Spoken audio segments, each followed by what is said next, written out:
Let's start with Triston Casas. This is someone who I believe you are a lot higher on than your compatriots in the Yahoo baseball world. Tell me about your excitement for Triston Casas, because I know I certainly share it.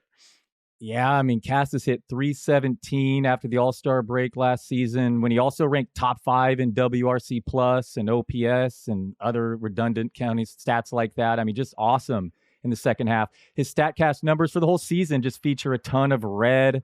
He's going to benefit hitting. Now, here we get into the fantasy part. He's going to benefit hitting in the middle of Boston's lineup, and Fenway is baseball's best park for left-handed batters. He's just going to go much higher in 2025 fantasy drafts. He doesn't get you the steals we talked about, but this one just seems so obvious to me. He's like my number one breakout candidate and still available deeper into drafts. He's going to go, like I said, way higher next year. I can guarantee it.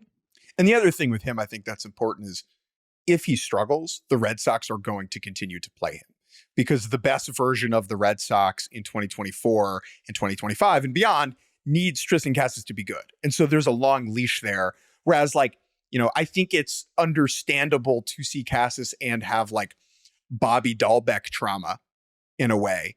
But Casas, the consensus is he is a level more talented and dependable and has accomplished more than what Dahlbeck did at a similar point in his career. Yeah, the thing I'd add about him is, and I just saw, he's a, first of all, very interesting personality and someone I'm excited for just the baseball world to get to know more. But when you talk about the statistics, and this is where the fantasy component comes in, but when he talks about hitting and what his goals are, he throws out things like, I want to hit 300, 400, 500, right? He's talked about how much Joey Votto is someone he's completely modeled his game after. And in terms of an overall offensive approach, this is something where, this is a complete hitter.